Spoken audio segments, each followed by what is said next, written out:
रहस्यमय दृश्य देखा कि कुछ गोप बालक खेल रहे हैं। एक नवतमाल श्याम बालक श्री सनातन जी की ओर देखकर मुस्कुरा रहा है और मंद मंद मुस्कुराते हुए प्रेम भरी तिरछी चितवन से कटाक्ष कर रहा है। सनातन जी आकृष्ट हो गए। वो रूप माधुरी को हृदय लगाने के लिए दौड़ पड़े। जो सामने एक दिव्य लीला स्फुरित हुई, देखा कि बहुत से गोप सखाओं के साथ श्री लालजू महाराज खेल रहे हैं। बहुत ही सुंदर श्याम अंग कांति है। मंद मंद मुस्कुराते हुए तिरछी चितवन से श्री सनातन जी की तरफ देख रहे हैं। विवश होकर भाग पड़े उनको हृदय से लगाने के लिए। जो ही नजदीक पहुंचकर हृदय लगाने की चेष्टा की तो अंतर्धान हो गए। आप भाव विभोर होकर विलाप करने लगे, क्रंदन करने लगे, अश्रुपात करने लगे। इतनी शिथिलता हुई कि थोड़ी देर के लिए नींद सी आई, एक झपकी सी आई तो देखा वही श्यामल गोप बालक जो प्रगट में दिखाई दी थी लीला, वही स्वप्न में देखा। और वो कह रहा है तुम मुझसे मिलना चाहते हो? मैं मथुरा में श्री परशुराम जी चतुर्वेदी के घर में रह रहा हूं। अब तुम मुझको अपने साथ ले लो, वहां जाओ और वहां से मुझको अपने साथ ले लो। तत्काल ही सनातन जी की वो निद्रा टूटी। आप प्रातः काल होते ही मधुकरी के निमित्त श्री परशुराम जी चौबे के आवास स्थान पर पहुंचे। वहां आपको उस बालक का श्री ठाकुर श्री मदन मोहन के रूप में दर्शन हुआ। जब उस घर में पहुंचे तो सुंदर सिंहासन पे श्री मदन मोहन ठाकुर जी विराजमान थे। जे ही दृष्टि की तो वही बालक जो महावन में गोप सखाओं के साथ खेलते देखा, जो स्वप्न में आदेश देते देखा, वही देखा कि ठाकुर मदन मोहन जी के रूप में वो विराजमान है। ओहो, ये तो ठाकुर मदन मोहन जी हमारे साथ ऐसी लीला कर रहे थे। आप एक टक दर्शन करते हुए आसक्त चित्त हुए। आप वैसे तो एक दिन मधुकरी लाते और ठाकुर जी को अर्पित करके कई दिन तक प्रसाद रूप से उसको पाते, फिर कई दिन बाद मधुकरी को दाते। लेकिन मदन मोहन जी के दर्शन के लोभ से आप प्रतिदिन उसी घर में जाने लगे माधुकरी के लिए, और मदन मोहन जी के दर्शन करते और घंटों खड़े दर्शन करते हुए अश्रुपात करते रहते। एक दिन घर की वृद्धा माता ने देखा कि नेत्र में नेत्र मिलाए हुए ठाकुर के घंटों खड़े हैं, अश्रु प्रवाह हो रहा है। आपकी ऐसी प्रेममयी दशा देख के बाबा इनको देख रहे हो? बाबा इनको मत देखो, ये सर्वनाश कर देते हैं। बहुत वैसे ठाकुर हैं। उस मैया ने कहा। तो श्री सनातन गोस्वामी ने उस मैया की तरफ देखा, बोले सुनो, मेरा बहुत बड़ा कुटुंब था, खूब घर भरा हुआ था संपत्ति से, जन से, परंतु ये जब से आया हमारे घर में इसने सब नाश कर दिया।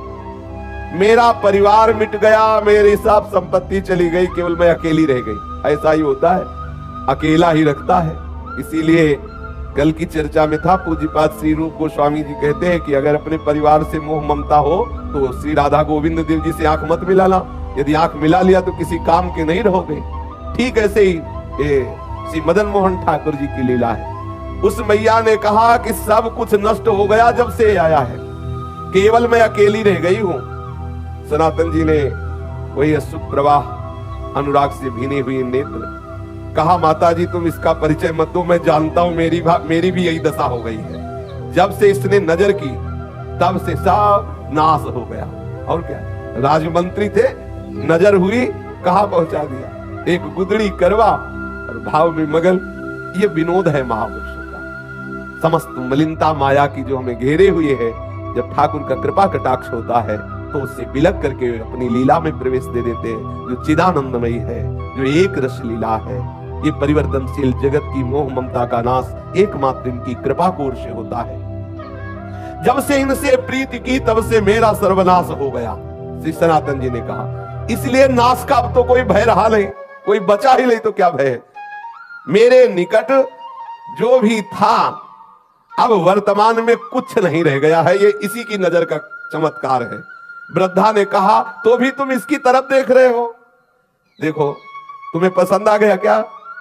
बोले तो पहले से ही हम राजी हैं इसके नेत्रों में, पहले ही बिक चुके हैं। मैं तो वृद्ध हो चली हूं और मैं सोच भी रही थी कि अब इसकी सेवा कौन करेगा मेरे बाद, क्योंकि परिवार में तो कोई बचा नहीं। देखो, इससे कोई ये मत समझ लेना कि ठाकुर से प्रेम करोगे तो तुम्हारा परिवार नष्ट हो जाएगा। ऐसा नहीं, इसका आंतरिक रहस्य है। जब से मदन मोहन जी पधारे तो एक एक करके अपने धाम भेज दिया। अपनी नित्य लीला में सम्मिलित, जो बड़े बड़े योगियों के लिए दुर्लभ है। ठाकुर मदन मोहन पधारे उस चौबे जी के घर तो सबको अपनी दिव्य लीला में प्रवेश दे दिया, लौकिक धन हटा करके चिदानंद वस्तु प्रदान की। हमारी पार्थिव बुद्धि कहीं ऐसा न सोच बैठे कि ठाकुर से जुड़ने का मतलब है संकट विपत्तियां, ऐसा नहीं। जो प्रभु के चरणों में अपने चित्त को लगा देता है तो बिना अन्य साधन किए भी प्रभु उसको स्वीकार कर लेते हैं और अपने दिव्य धाम, दिव्य स्वरूप, दिव्य लीलाओं में प्रवेश दे देते हैं। यहां से हटा देते हैं ये जो माइक लीला है, जन्म मृत्यु दुखद भयावह, इससे हटाकर जहां कोई भय नहीं, महासुख है, वहां पहुंचा देते हैं। वृद्धा ने कहा, बाबा मैं तो वृद्ध हो चली हूं, था मेरी यही अभिलाषा है, इनको कोई ना कोई ले जाएगा ही, मेरे से पूजा सेवा बनेगी नहीं, और मैं भी उब गई, इससे हमें कोई लाभ प्राप्त हुआ नहीं। क्योंकि वो बाह्य दृष्टि से विनोद में बोल रही कि अब अगर इन लाभ प्राप्त होता तो कम से कम नाती पनाती ही होते, इसकी सेवा कोई नहीं बचा, मैं ही अकेले बची हूं। और ये ऐसा ही करते हैं। श्री राधा बाबा कहते इनका जलनुआ स्वभाव है, ये दूसरिया नहीं रहने देते। ये प्रेम गलित साकरीता में दो न समाये। अगर तुम पूछो कि तुम्हें लाभ क्या प्राप्त हुआ, तो यही प्राप्त हुआ कि सपरिवार कुटुंब सब खत्म हो गया है। अब मेरी मृत्यु का समय आ रहा है, कोई ना कोई तो इसकी सेवा के लिए चाहिए ही, और मैं किसको सौंपूं? मैं दे भी उसी को सकती हूं जो इससे प्यार करे। मुझको बड़ा संतोष हुआ तुम्हारे नेत्रों में इसके प्रति प्यार देख करके। आप देखो, इसी से पहचानो कितना प्यार करती ठाकुर को। तुम्हारे नेत्रों में अपने ठाकुर के प्रति प्यार देख करके मुझे संतोष हुआ कि तुम सेवा करोगे। देखो, अपने नेत्रों से मैं इन्हें ओझल नहीं होने देना चाहती, परंतु बाबा अब मेरा शरीर बूढ़ा हो गया है, अब मेरे से सेवा का ये कार्य हो नहीं सकता, और बिना सेवा के ठीक नहीं है, इसलिए इनको तुम ले जाओ।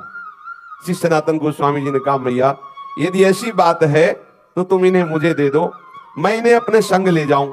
वृद्ध माता ने कहा, बाबा इन्होंने जब मेरा ही सर्वनाश कर दिया तो मुझे डर है कि कहीं कुछ और आपके साथ ना हो जाए। बाबा ने कहा कि मैया हानि वाला कुछ रह ही नहीं गया है हमारे पास, जिससे हानि होगी वो कुछ रह ही नहीं गया है, क्योंकि इन्होंने मेरा तो पहले ही सर्वस्व छीन लिया है। अब एक शरीर में लंगोटी है, ये गुदड़ी है, ये करवा है, जब चाहे तब छीन ले, इसका मुझे कोई भय नहीं है। बाबा श्री सनातन गोस्वामी जी श्री ठाकुर मदन मोहन जी को अनन्य भाव से, वो तो अंदर का जो प्रेम है उसी को देख करके तो ठाकुर ने आकर्षण किया है। वृद्धा माता जी अश्रु प्रवाहित होकर के ठाकुर जी को हृदय से बार बार लगा करके श्री सनातन गोस्वामी जी को दी। सनातन गोस्वामी अत्यंत प्रसन्न होकर, मानो महानिधि है भी महानिधि, अब जिनको ऐसे ठाकुर लाड़िले प्राप्त हुए हो, सोचो उनको कितना सुख। सनातन जी बहुत प्रसन्न मुद्रा में ठाकुर जी को हृदय से लगाकर श्रीधाम वृंदावन में ले आए, और आदित्य टीला में श्री ठाकुर जी महाराज को विराजमान, ये जो लाल पत्थर का मंदिर है टीले पे, इसे आदित्य टीला कहते हैं। उनकी पर्ण कुटी वही थी, वही ठाकुर जी को विराजमान किया। सनातन जी की दिनचर्या में उदर पोषण के लिए माधुकरी वृत्ति ही थी। एक दिन ले आते, कई दिन प्रयोग करते, परंतु अब कुटिया में ठाकुर जी पधारे। अब श्री सनातन जी श्री ठाकुर जी के भोग के लिए आटा मांग के लाते और उपला बिन लेते, और उसी आटे का गोला बनाकर उपला में पका लेते और ठाकुर जी को अर्पित करते, और वही प्रसाद पाते। वैसे तो कई कई दिन तक मां धुकरी का भोग लगा के पाते, लेकिन जब से ठाकुर मदन मोहन आए तो रोज आटा लाते और उसी का बाटी बनाकर ठाकुर को अर्पित करते।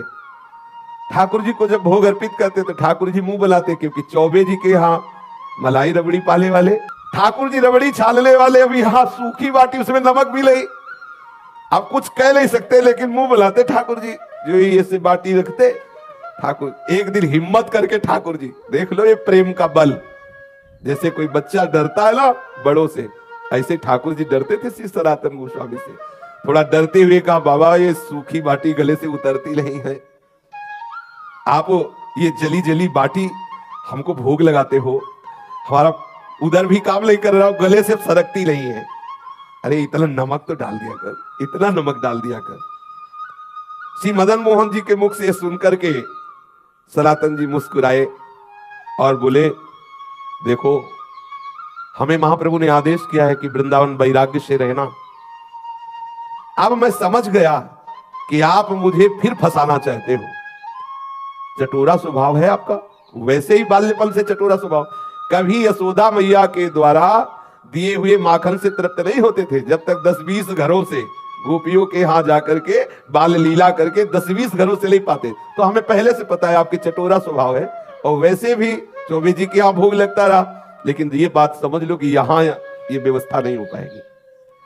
आज आप कह रहे हो कि थोड़ा सा नमक मांग के लाना, फिर कहोगे बाबा नमक तो हो गया, अगर थोड़ा घी में डुबो के तो गला सीज जाएगा, फिर कहोगे बाबा थोड़ा मीठा बूरा मिला दो, तो हम इसी चक्कर में कहां तक व्यवस्था करेंगे। कभी तुम घी कहोगे, कभी बूरा कहोगे, तो इसलिए महाराज मैं तो महाप्रभु की आज्ञा के अनुसार ही रहूंगा वैराग्य से। और आप ये जो मांगे रख रहे हो, ये मांग आप अपना चाहो तो पूर्ण कर लो, हमारी तरफ से व्यवस्था होने वाली नहीं है, मैं वैराग्य पूर्ण ही रहूंगा। श्री सनातन गोस्वामी जी से ऐसा ठाकुर जी ने उत्तर सुना, तो उन्होंने कहा तुम फिर मुझे आदेश देते हो कि मैं अपनी व्यवस्था कर लूं। ठाकुर जी ने हाँ बोले आप व्यवस्था अपनी कर लो, हमें कोई परेशानी नहीं है। ठाकुर जी प्रसन्न हो गए, ठीक है आप वैराग्य से रहो, हम व्यवस्था कर लेते हैं। श्री सनातन गोस्वामी जी ने श्री ठाकुर मदन मोहन जी को कह दिया कि आप अपनी व्यवस्था कर लीजिए। तो उसी समय मुल्तान देशवासी कोई रामदास जी नाम के कपूर परिवार के विशाल नौका में विविध रत्नों और सैंधव नमक, काबुल के मेवा इत्यादि भरी हुई, वैसे पहले यमुना जी से ही व्यापार आदि के लिए नौका यात्रा के द्वारा आना जाना होता था। तो वो आगरा जा रहे थे, जिसमें मेवा भरी हुई थी, सेंधा नमक भी था और विविध प्रकार के रत्न भी थे। बहुत बड़ी नौका थी, जिसे नरवाहन जी के चरित्र में आता कि 600 सैनिक तो उस जैनी की नौका की व्यवस्था में थे, और बहुत सा वो व्यापार की सामग्री लिए। तो मतलब कोई ऐसी नौका नहीं कि 10-5 लोग बैठे हों, ऐसी नहीं, विशाल नौकाएं और उसमें संपत्ति।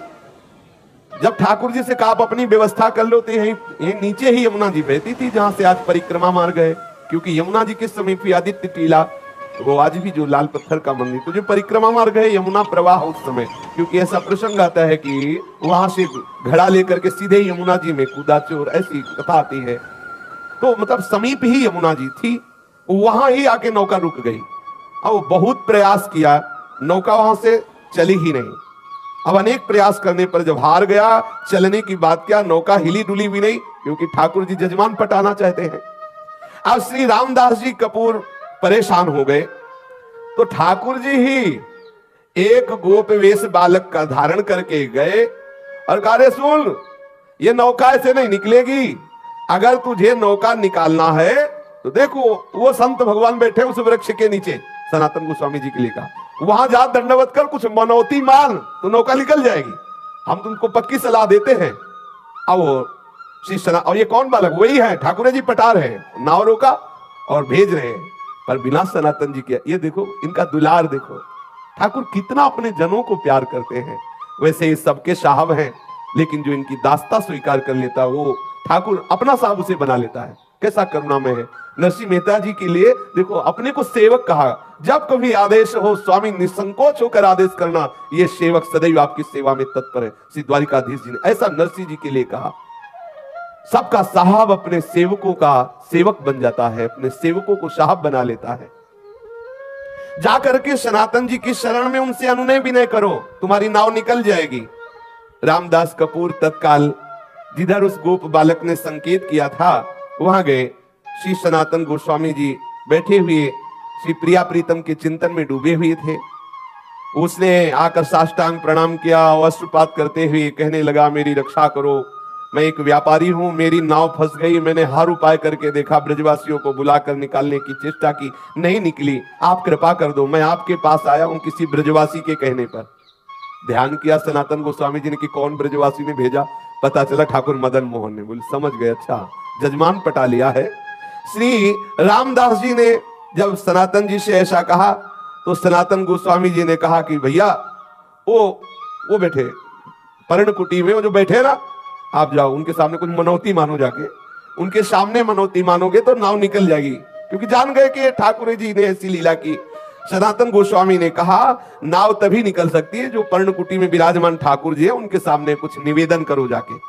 श्री रामदास जी ठाकुर जी मदन मोहन के सामने गए, देखते ही आसक्त हो गए। इतना सुंदर रूप ठाकुर श्री मदन मोहन जी का, और जैसे कोई संकल्प करवा रहा हो, वो कोई चेष्टा नहीं कर रहे। अंदर से आया, नौका निकल जाए तो जितने रत्न, जितने मेवा में ये सब बिकने के बाद इससे मंदिर बनवा देंगे और आपके भोग राग की व्यवस्था कर देंगे। बस आए, सहज में नाव निकल गई, कोई धक्का भी ज्यादा नहीं लगाना पड़ा, क्योंकि रोका जिसलिए था इसीलिए रोका था। अब वो श्री रामदास कपूर जी सब सामान की बिक्री करके रत्न आदि को लेकर के आए और मदन मोहन जी का लाल पत्थर का जो मंदिर है उन्होंने निर्माण कराया और समुचित श्री मदन मोहन जी के राग भोग की व्यवस्था की। स्वयं ठाकुर जी ने अपने मंदिर को बनवा लिया और अपनी भोग व्यवस्था कर ली। सनातन जी सदैव अपने स्वरूप चिंतन में मगन रहते हैं, निरंतर श्री प्रिया प्रीतम के चिंतन में मगन रहते। एक श्री कृष्णदास जी ब्रह्मचारी नाम के इनके शरणागत हुए, जिनको उन्होंने मदन मोहन जी की सेवा पूजा कार्य में रखा और आप तो सदैव लीला चिंतन में डूबे रहते। आज श्री मदन मोहन ठाकुर जी करौली राजस्थान में विराजमान है। श्री सनातन गोस्वामी जी का नित्य प्रति का नियम था वृंदावन से पैदल जाना, श्री गोवर्धन जी की परिक्रमा करके पैदल आना। कितना कठिन! अपने गिरिराज जी की परिक्रमा होने के बाद तो 10 कदम भी पैदल चलने की सामर्थ्य नहीं रह जाती। देखो कैसे महापुरुष यहां से पैदल जाते, गिरिराज जी की परिक्रमा दे करके पैदल आते। श्री ठाकुर जी ने जब देखा कि इनका शरीर बहुत वृद्ध हो गया है, फिर भी इनका नियम दृढ़ है, तो कहा कि अब आप मत आया करो, आपका शरीर वृद्ध हो गया है। तो उनका रहा नहीं जाता, ये प्रीति है, रहा नहीं जाता बिना परिक्रमा के, बिना आपके दर्शन के। तो श्री ठाकुर जी महाराज स्वयं प्रकट होकर के एक शिला प्रदान की, जिस शिला पर श्री ठाकुर जी का चरण चिन्ह अंकित है, और कहा बाबा तुम इस शिला की परिक्रमा कर लिया करो, इसकी परिक्रमा से तुम्हें संपूर्ण गिरिराज गोवर्धन की परिक्रमा का नियम पूर्ण हो जाएगा, वैसे ही आपको आनंद प्राप्त होगा। वो पावन शिला वर्तमान में श्री वृंदावन में श्री राधा दामोदर जी के मंदिर में विद्यमान है। सब लोग प्राय दर्शन करते हैं। प्रतिदिन आदित्य टीला से श्री सनातन गोस्वामी श्री गोपेश्वर महादेव जी के भी दर्शन करने जाते थे। तो महादेव जी ने देखा कि जब बहुत एकदम वृद्ध हो गए हैं, तब उनसे कहा कि तुम यहाँ रोज गोपेश्वर मत आया करो। बोले आपके दर्शन का नियम है, तो मैं मध्य में ही प्रकट हो जाता हूं। तो जो बनखंडी महादेव जी हैं उस रूप में श्री गोपेश्वर महादेव जी प्रकट हो गए और पूज्य श्री सनातन गोस्वामी जी उनके रोज दर्शन करते। बड़े ही अकिंचन। गौड़ देश में वर्धमान जिला के एक गरीब ब्राह्मण अपनी गरीबी से बहुत दुखित होकर धन प्राप्ति के लिए आस्तोष भूत भावन भगवान शंकर की आराधना की। भगवान शंकर जी प्रसन्न हुए और स्वप्न में आदेश किया कि जाओ श्री वृंदावन धाम में श्री सनातन गोस्वामी जी नाम के एक महापुरुष निवास करते हैं, उनके पास पारसमणि है और श्री सनातन जी तुम्हें वो पारसमणि दे देंगे। ब्राह्मण देव को ऐसा भगवान महादेव जी ने आशीर्वाद दिया, जाओ। ब्राह्मण देव बड़े आनंद में मगन होकर श्री वृंदावन धाम आए और यहाँ पता लगाया संतों से, पता चला श्री गोस्वामी श्री सनातन जी का। वो वहां गए, श्री गोस्वामी जी को देखा, श्री सनातन जी को, एक गुदड़ी, एक करवा और शरीर पे कौपीन। उनके मन में निराशा हुई कि जो खुद ऐसी गरीबी से रह रहे हैं वो हमें पारसमणि क्या देंगे। भगवान शंकर के वचन तो झूठे नहीं हो सकते, और उन्होंने इन्हीं के लिए कहा है कि इनके पास जाओ तो तुम्हें धन बनाने वाली पारसमणि मिल जाएगी। अगर इनके पास पारसमणि होती तो ये ऐसे कैसे फटी पुरानी गुदड़ी, रज का करवा, एक लंगोटी लगी हुई। प्रणाम किया, बाबा मैं आपके पास आया हूं। सनातन जी ने कहा किस हेतु से आए हो? तो उन्होंने कहा कि मुझे भगवान शंकर ने भेजा है कि आपके पास पारसमणि है और आप मुझे प्रदान करें। सनातन जी ने कहा हाँ, मैंने कभी उसे छुआ तो है नहीं, पास तो है नहीं। यमुना स्नान करने जा रहा था तो एक दिन पैर से टकरा गई थी, तो वहीं उसे रेती से ढक दिया और पुनः यमुना स्नान किया, जिससे किसी दिन स्नान करके वापस आते समय दोबारा हमारे स्पर्श ना हो जाए, नहीं तो मुझे पुनः स्नान करना पड़ेगा। श्री ठाकुर जी की सेवा पूजा में विलंब हो जाएगा। ब्राह्मण देव को लगा इतनी अशुद्ध होती पारसमणि कि स्नान करना पड़ता है। ब्राह्मण देवता ने कहा अच्छा आप मुझे बता दे चल के कि वो पारसमणि का है, दूर से बता दीजिए। ब्राह्मण देव को श्री सनातन गोस्वामी ले गए, बोले इसी जगह कहीं थी, आप बालू हटाइए। तो जे भी वहां बालू हटाई, थोड़ी देर में ही तो देखा चमकती हुई पारसमणि। ब्राह्मण को लगा मैं परीक्षा करके देखूं कि कोई चमकदार पत्थर है या पारसमणि है। तो एक लोहे की कील में स्पर्श किया, तत्काल वो स्वर्ण की हो गई। बड़ा मन प्रसन्न हुआ कि भगवान शंकर का वरदान साक्षात्कार हुआ। परंतु द्वितीय उसके विचार तत्काल आया, एक मन में तो प्रसन्नता हुई, तत्काल द्वितीय विचार आया कि ये कैसे संत है, इतनी कीमती वस्तु को इतनी दूर किए हुए, जिसके लिए मैं आनंदित हुआ उसके लिए इनके हृदय में ऐसी उपेक्षा। सनातन जी इस अमूल्य पारसमणि का त्याग क्यों किए हुए थे, और इतना त्याग कि शरीर से स्पर्श हो जाए तो यमुना स्नान करना पड़ेगा। मुझे लगता है कि इनको पता नहीं कि ये पारसमणि क्या होती है। न अगर ये ऐसा जानते होते तो इसको ऐसे क्यों रेत में फेंके होते, और इसमें क्या दोष है जो इन्होंने स्नान करने की बात सोची। ब्राह्मण देव अपने मन की असमंजता में विचार किया कि इन्हीं से पूछे, तो पुनः लौट करके श्री सनातन जी को प्रणाम किया और कहा, महाराज मेरे हृदय में एक प्रश्न है कि इतनी कीमती मणि आप अपने समीप क्यों नहीं रखा, और इसके स्पर्श करने पर स्नान करना क्या पवित्रता इसमें है। ब्राह्मण को इस तरह बोलते हुए देख करके श्री सनातन गोस्वामी ने कहा कि बहुत दुर्गुण है इस पारसमणि में, न जाने कितनी मलिनताएं छुपी हुई है। क्योंकि जब धन बढ़ेगा, अहंकार बढ़ेगा, दोष बढ़ेंगे, भगवत चिंतन छूटेगा, बहुत प्रकार के दोष हैं। इसलिए इसका कहीं रजोगुण प्रभाव कहीं किसी भी तरह से हमारे भजन में विक्षेप न डाले, इसलिए इसको दूर रखते हैं। और ये हमारे लिए मणि पत्थर से बढ़कर कुछ नहीं है, क्योंकि हमारे पास जो मणि है उस मणि के सामने है ही क्या। तो तत्काल ब्राह्मण बोला, महाराज आपके पास कौन सी मणि है। बोले, इंद्र नील मणि श्याम मनोहर। श्री लाल बिहारी श्याम सुंदर रूपी मणि हमारे पास है, ये क्या। उसने तत्काल श्री सनातन गोस्वामी के चरणों में प्रणाम किया, महाराज फिर आप ऐसी अपवित्र मणि हमें क्यों देंगे, अब आप कृपा करो वही मणि दो जो आपके पास है। तब उन्होंने कहा, किसी फेंको यमुना जी में और यमुना स्नान करके आओ, तुम अधिकारी हो, क्योंकि भगवान आशुतोष शिव की कृपा तुम्हारे ऊपर हुई। तुम्हें पारसमणि लेने के लिए नहीं भेजा, वो हमारे पास भेजा इसी इंद्रनील मणि श्याम मनोहर के लिए ही है। पर तुम्हें विश्वास हो जाए और तुम्हारी समझ में आ जाए कि पारसमणि को भी त्यागने की सामर्थ्य श्री श्याम सुंदर के चरण अनुरागियों में होती, इसलिए लीला कराई। जाओ स्नान करके आओ, इसे यमुना में फेंक दो। पारसमणि को फेंक दिया, स्नान करके आए। श्री पूज्य सनातन गोस्वामी जी ने उन्हें दीक्षा दी, उन्हें भगवत संबंध से युक्त किया, और निरंतर वो वृंदावन धाम वास करके भगवत चिंतन करते हुए वो भगवत धाम को प्राप्त हुआ। विक्रम संवत 1615 सप्त गोस्वामी ग्रंथ के आधार पर विक्रम संवत 1611 आषाढ़ पूर्णिमा के दिन प्रातः काल श्री सनातन गोस्वामी पाद जी ने नित्य निकुंज लीला में प्रवेश किया।